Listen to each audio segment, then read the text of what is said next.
Thanks, Marla, and welcome everybody again today. Today we're going through some of the more basic parts of Donman. In the past we've concentrated on taking you through various aspects of the Donman system, how to put donations through, how to look at the donor screen. Today we're looking at the basic setup of Donman, how you can set Donman up to make it suit your particular organisation and your particular preferences as a user. I'll be looking at things like the menu themes, how to change the menus, how to make them look the way you want them to look, background, colours, design, use the notepad, and Gary will be looking at the actual user setup options, the user buttons, the user codes, the names of notepads, all the various things you can do to set Donman up. So I hope this will be useful for those of you that use the system on a day in, day out basis. So I'm going to start off by going into Donman and taking you through the menu. I'll maximise the screen. So normally we operate often from the start menu, jumping into the menu, but I'm going to go direct to the main menu here.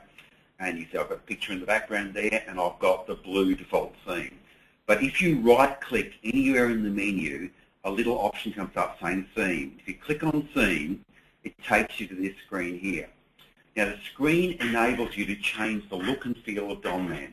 So I'm going to start down the bottom where it says default colours, which at any point you can click, but I'm going to choose a different theme. So I'm going to choose the red theme, and now you can see all the background, the colours, everything is in this nice red theme.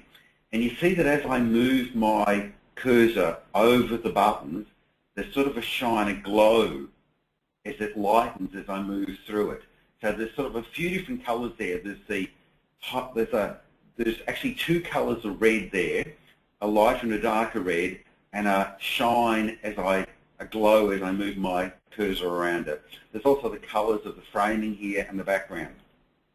If I go back to theme, I can choose other themes. There's also a green theme. Now I personally don't like the colours of the green theme. So I've just fiddled with these, and I'm going to show you these in a minute, modifying them, and I've saved a theme called Robin Hood. And Robin Hood has the more green colour. It's not perfect, I think it should be a little darker, but you see it's got actually the shine's not working. Nothing's happened as I move my mouse across there. I need a different shine colour. So I look here where it says glow colour, and make the glow lighter. As I move through it, you see how the colour is changing. I'm getting the glow as I move over the right panel. So that's basically how you can go in here and choose the colours you want, create your own designs. Now some of that can be pretty dreadful, and you can do some pretty horrible things. And as I'm doing it, you see the example, it's showing you what that will look like. That's pretty terrible, but it works. At any point, if you decide you're not happy with what you want, you can always go back to default colours. If you get a colour scheme that you actually like I'm going to go back to my Robin Hood, and I'm going to change my glow colour to spring green. That seems to be sort of working. So now I'm going to go to theme and say save as, and I'm going to override it. So I'm going to call that Robin Hood. So now my Robin Hood theme has been changed to a better example with a glow. So you can choose your own themes. Now, one of the things that I want to let you know, and this is very important, that when I logged on with my initials AS for Andrew Stein, I was letting it know that this is me. And so that everything I'm doing now and everything I'm showing you today is about Andrew Stein. So in other words, every user of Donman can have their own separate colour scheme for the menu, their own separate backgrounds. So it's just mine at the moment when I log on. So now, the theme screen has the various colours for the aspects, and the easiest way to find out what all these colours do is just try changing them and see the effect they have on the sample screens. Now, the other option that's there is the custom bitmap. Now, if I take away the custom bitmap, go in and out of the menu, you see there's no picture there anymore. So what you can do is, if you want to have a picture in the background, now the background could be just your company logo. Not very exciting, but you can do it. and it can be a picture like I've done. So if you click here, you can go through and find pictures. And I'll do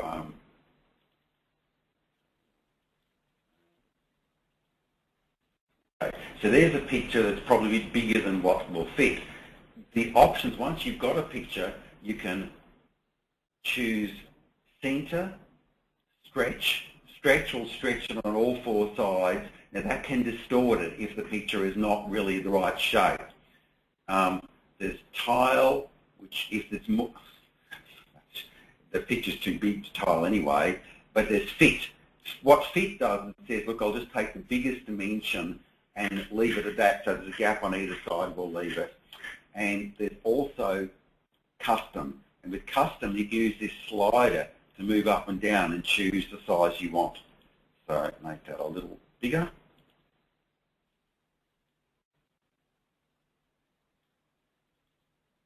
Okay, so that's the option there for custom. Now, once you've decided on the size you want, I'm going to go back to stretch, because I think stretch is pretty good. I want the whole picture in, is how the opacity, and that's this slider here. If I move this slider up, I've now got a better looking picture, but however, when I go to my housekeeping menu, it's pretty hard to read the items on the menu because the picture is too dark. So this is where I'm going to go and take the opacity down to where, yes, I've still got my picture, which might be my kids, might be the company name, whatever, but I can still read the writing on there. Now, the text on the menu is blue. Should have emphasised that was one of the things here in the menu. I think that's one of the, I don't know, that's blue. I don't know. I'm not sure, maybe that's part of the menu. I'm not sure. I'm sure it is one of the colours, but I'm not sure how to change that. So anyway, the opacity, choose that with this slider, the size with that slider if you do custom. If you're happy with a particular menu thing you've set, save it with a format. You can change the picture at any time. So that's basically how you can change the menu to make it look the way you want to look at it. And as I say, if you ever decide that it's not what you want, just go back to the default colours.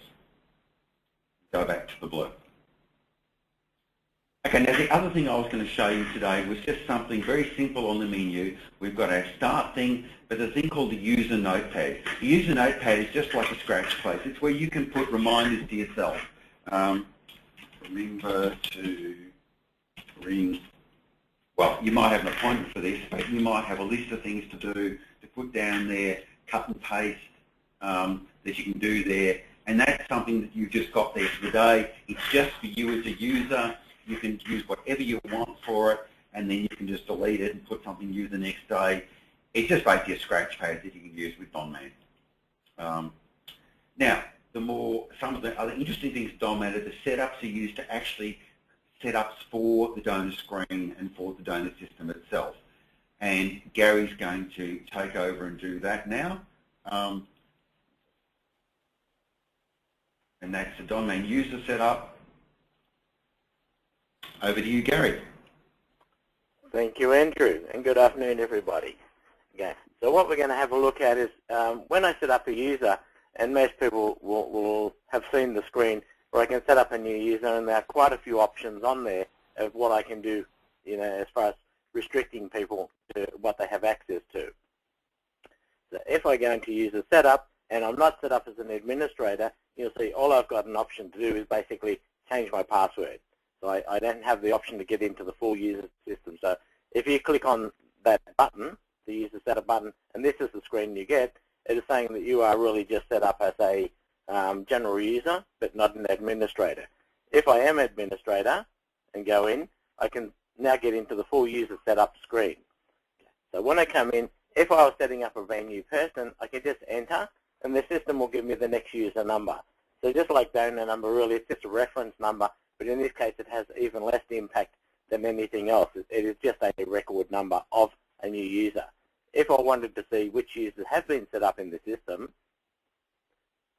I can just go to the username field, and I can then see all the details of the people that are set up in the system and what access level that they have.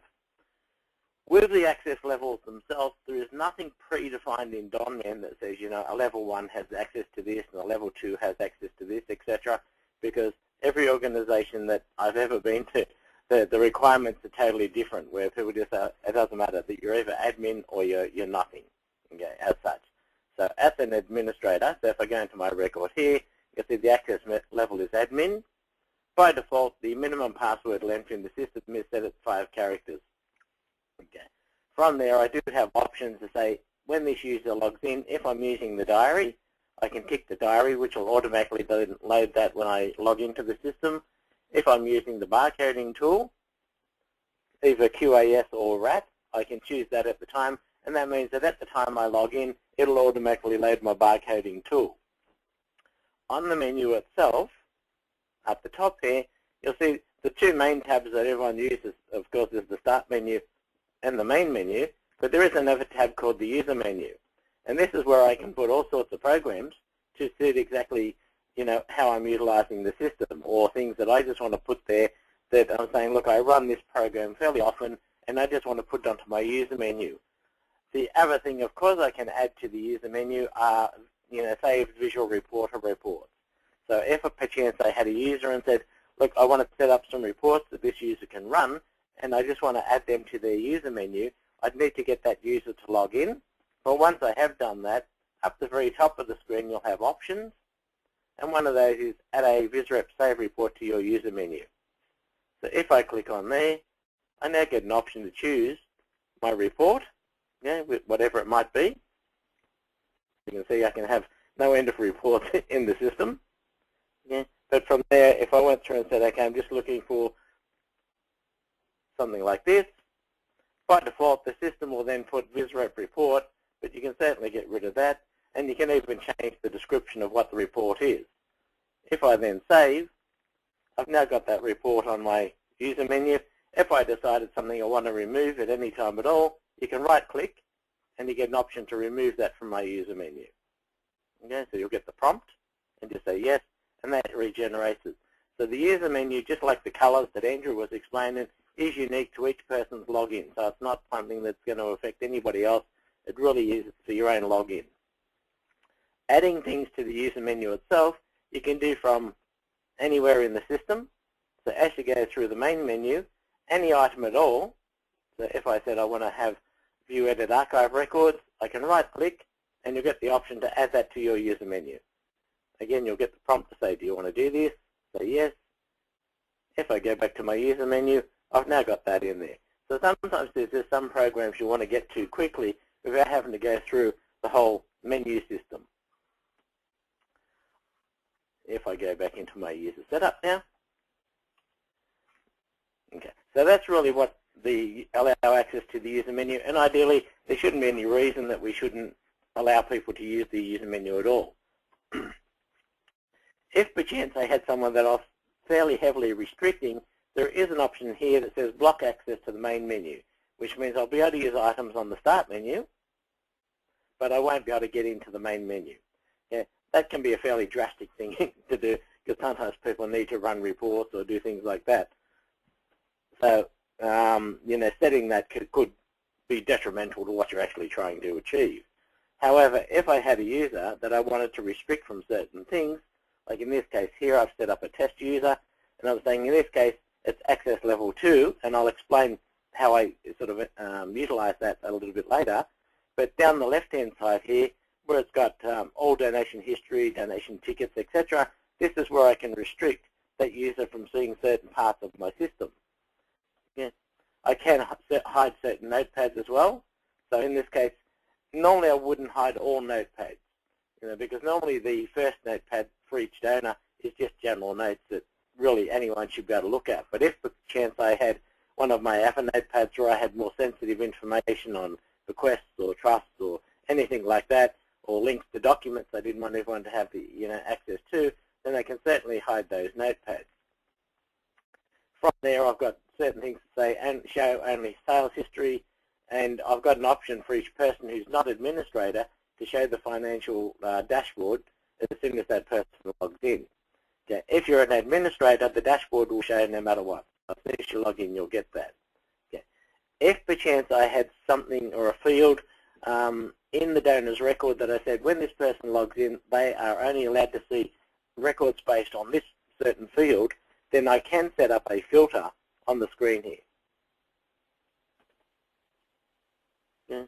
So in this case, it's probably telling me I don't have any filters set up already, because it's not a very normal thing that I would do, unless I had a whole lot of different sorts of groups of people entering donors and things like that. I can also customize on the donor screen. You've got the two buttons next to involvement that normally just say spare 1 and 2 or something like that, which are buttons that have been put into the system to allow us to have expandability for certain organizations that might have modules written for themselves or entry screens or anything like that. Okay, so that's the main donor screen. Where I'm controlling trusts and volunteers and code pull on the left-hand side here, if I want to stop this person from getting into certain buttons on the actual start menu, when I come in, you'll see down the very bottom left there's a start menu setup button. And this is basically showing you all the buttons. And I could say for this person I don't want to allow access to the processing or the appeals or housekeeping, but they can get in and do reports. Okay? I do want them to go in and do some donor entry. I don't want to allow them into requests, pledges, functions. So whatever buttons I disable here, if I save that, save the user. If I now log in as that user, okay, so you can now see the buttons are disabled here. So it's really saying that that person doesn't have access to that at all. What that doesn't stop, of course, is if I go through the main menu, I can still get into quite a few areas like that. Okay. So in order to do that, where I have the option for a level 1 or level 2, this is something that we've sort of discussed previously about how do we get people to be able to set these up, because we really don't want people getting into the back end of the menu and changing anything that's going to be detrimental to the running of the system. However, if I have preset that up, and I'll give people a quick look at how that is done. Of course, I've got nothing in this users menu, sorry. I'll just log back in as myself.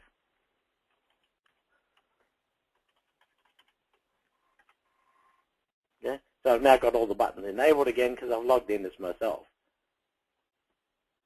But how the user levels, if I get this right, how the user levels in fact work is that when I see a prompt on the menu, you can see it's got what I see as the prompt. The action is, whether it's running a program or whether it's going to another menu. And under the password column, if I've got a level there, so you can see here I've got a level 1 and 2. If I go through to my main menu, I can see if I go into donation processing, the password has got a 1 in, which means only people that I've designated as a level 1 can get into that option. So it means that if I've got a fairly rigid structure of setting this up, and people that I do want to keep out of things, because if I use passwords, guaranteed sooner or later somebody's going to tell and never use the password, and you go, okay, that's sort of the end of that as it goes. But because I've set up levels here, I can say, okay, if I'm set up as say level 2, I can't get into the donation processing menu. So if I've disabled that in both places,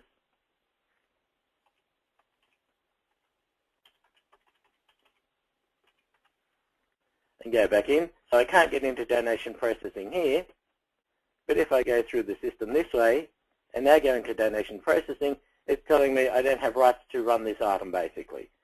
So I can restrict people from getting into certain menu items without getting down to the nitty-gritty of putting in passwords everywhere and things like that, because passwords certainly will get forgotten. I may have somebody that I can say, look, they can go into housekeeping, but I don't want them to go in and create, donor descriptive code. So I want them to be able to change records and add notes and do all the general things. But again, I don't want them to change my structure. And this, of course, will depend on your own organization and what sort of restrictions, we want to place on people. But it certainly can be done. The same sort of thing, pardon me, if I was doing campaign setup or something like that, then I'd say, look, I do have people that I want to be able to set up new campaigns, but I don't want them to set up new bank account codes or new ledger codes, I could restrict which people had access to those by doing exactly the same thing in each of the menus. At the moment, there is no very nice, easy way to be able to set that sort of structure up, but it is something that Andrew and I have discussed previously, and we may see in future releases of Donman that there's an entry program that will allow, say, an administrator user to be able to go in and set up, certain options, because then we can relate that to each of the users' setup. If I've restricted certain buttons from the donor's record, so I can still go into donor entry, I can bring up people and see certain things. But if I've restricted this person from going into bequests or pledges or trusts, as soon as they click on the button, they'll get a message like this saying back, basically you've been barred from entering that area. In the notepad itself, where I've restricted that, you can see where normally I'd have the 4 buttons here. For this particular user, I'm saying the only button they really have access to is the general notes. Not only do they not see the other buttons, so they're not disabled like the bequest button was on the main donor screen, it's just saying they don't see the button at all. Okay. So it may confuse people a little bit when they come in and see that notes is in red, if the notes are on perchance one of the other notepads that they don't have access to. Okay. So they're ways that when I set up the actual user, I can restrict what sort of things they have access to. Okay. If I needed to change somebody back, certainly I'd log back in as administrator.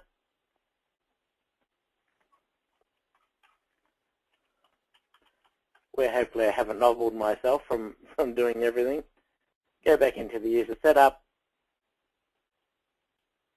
find the user button, and say, okay, in this case, they can go back into the volunteer area, okay, whatever it may be, and I can then change, anything that I've restricted previously. So if I do need to unrestrict people, it's very easy to accomplish that at all, and then just save the user again. Exactly the same for the Start User button. If I wanted to go and say, well, this person now at the point that I can, allow them to do selection files, etc., then I can allow access, save their record again, save the user, and as they come back in, then that will go through and allow me to go back into donation processing when I log in as that user. So there are quite a few ways that we can restrict people. One of the things that we often find is when people are trying to do an update or do a reindex or something like that, and they may get an error where files either can't be written or I can't redo the index because somebody else is still in the system.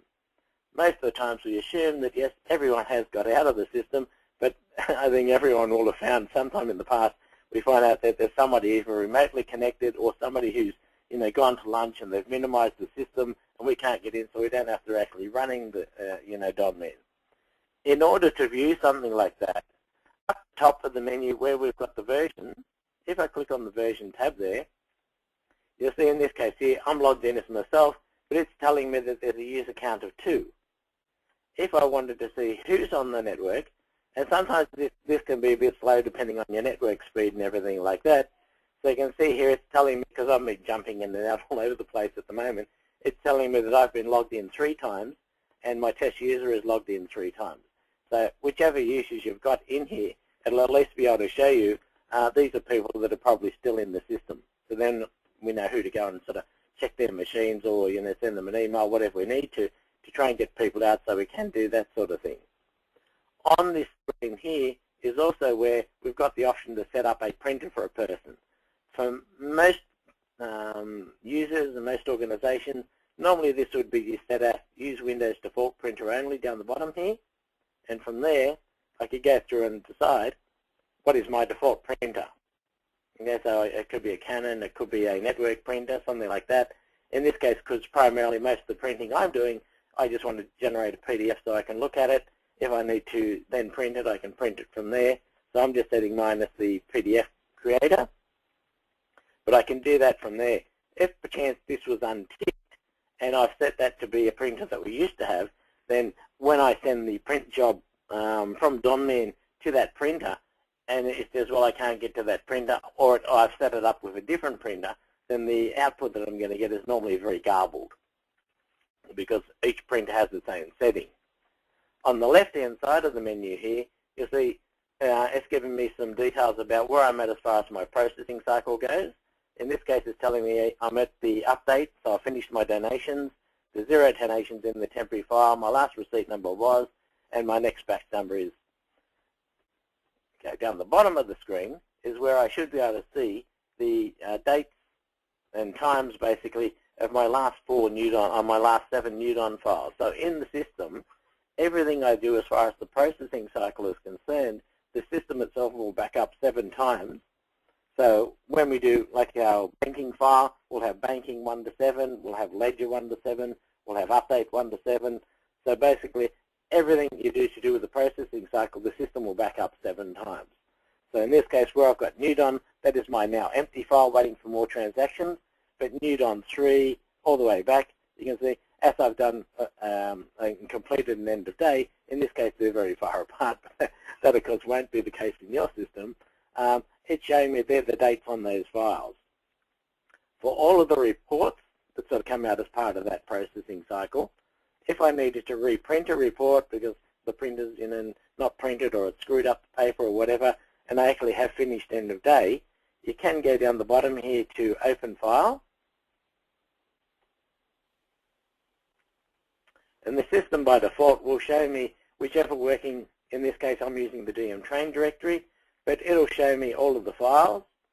Now if I sort them by the name and then go down, so you can start seeing that I've got banking, which would have been my last banking report I printed, and then banking 1 down to 7.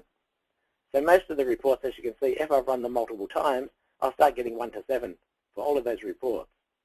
As if I needed to print out one of my ledger reports or any of the reports, as I've gone through, I can certainly go through, just say, yes, that's the file I want on the 1st of July, double-click to open the report, and from there I can just print that out again, just like print and send it to my printer. Yeah. So if I needed to do another one, again, just go into Open File, pick the file that you're looking for from the list. So if I'm looking for the end of day, so they'll be called Update. So the same sort of thing, I've got Update Win all the way down to Update 7. Yeah. So hopefully there won't be too many of those reports that people say, oh, I don't know what happened to it, I couldn't print it out or whatever. Very easy to open most of the reports that Donman will generate and pick them up and print them out again.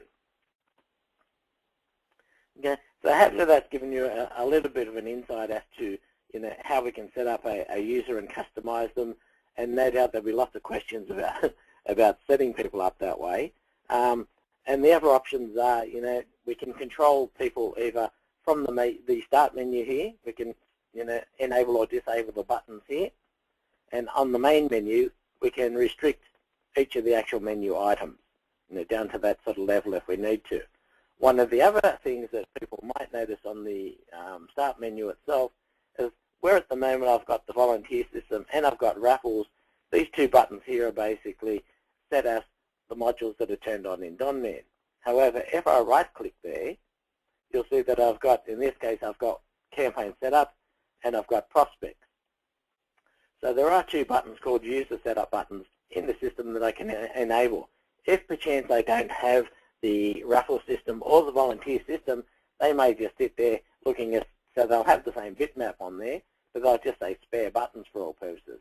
If I did want to reassign one of those buttons to make it easy for myself to go into campaign setup, because at the moment I need to go through from here, fundraising, into campaign setup in order to get there. So if campaign setup was something that I did fairly regular, what I'd want to be able to do is just either right-click on here, have campaign set up, and I can then have access to the menu.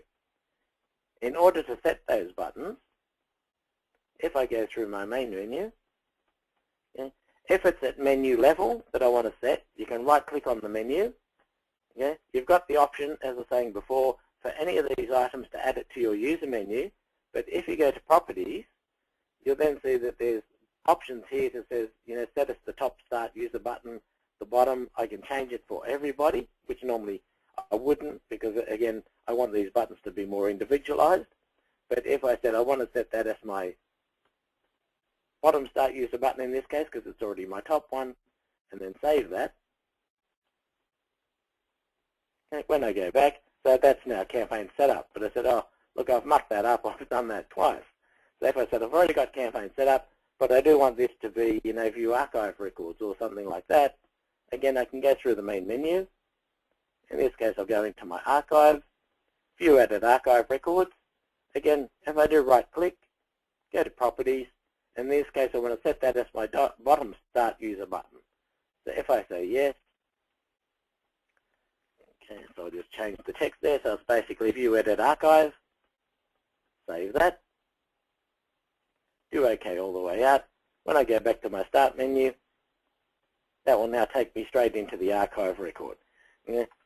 So sometimes it's just ways to navigate the system a little bit easier than going through the main menu. I know there are lots of people who are so used to using the old system that they rarely use this donor entry button. They will, by habit, go through housekeeping, create new edit existing donor in order to get to the donor screen, or they'll even go through main menu all the way through to there in order to get there. But for most daily operations, if you want to go straight to the donor record, just click straight on the donor entry button here, and that will take you straight into the donor record. Okay, so I can get out of there. So hopefully that's given you a bit of an insight into how I can set up the menus. We can change the colors, we can set bitmaps and all sorts of things like that. So what I might do is hand back to Andrew now, and we'll have some questions, no doubt, to go through, and then we'll try and answer everyone's question. Thanks, everybody.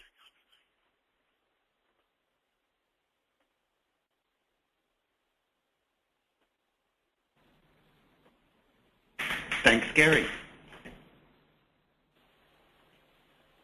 Do we have questions? Okay, Andrew, yeah, but not too many questions just yet, so I'll just remind everybody that if they do have a question regarding today's presentation, please enter it in the question pane and we'll run through them now. So we'll just give everybody a bit of a moment to do that. The first question was from Nadine, and it was just going back a little bit there, for you, Gary. How can you reprint the end-of-day reports? Is it through the same version 7.5.09 open file? No, you don't. You don't have to go through the version tab.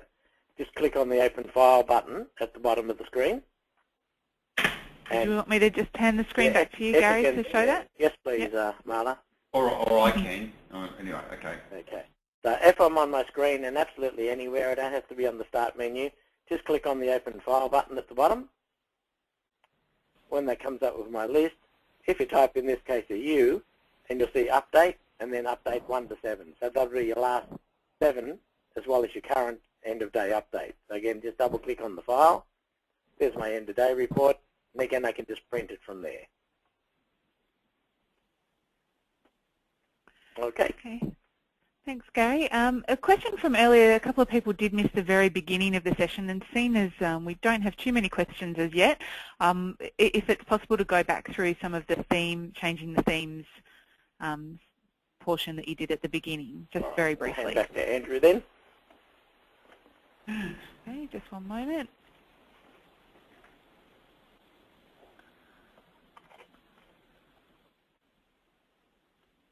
Thanks, Andrew. Okay, well, I won't go through the whole thing, but I'll just say that to do themes, we click on the main menu and we right-click anywhere on the menu and it'll come up saying theme. We'll click on theme.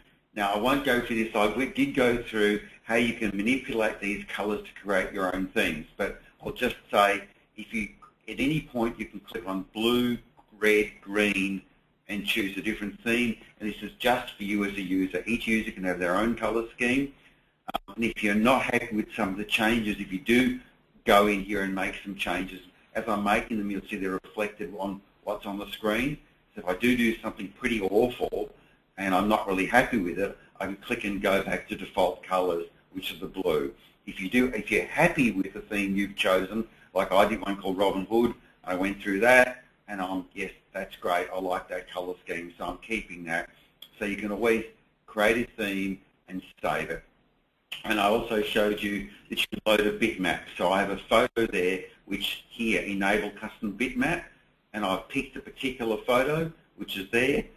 If I just, let me choose a different one.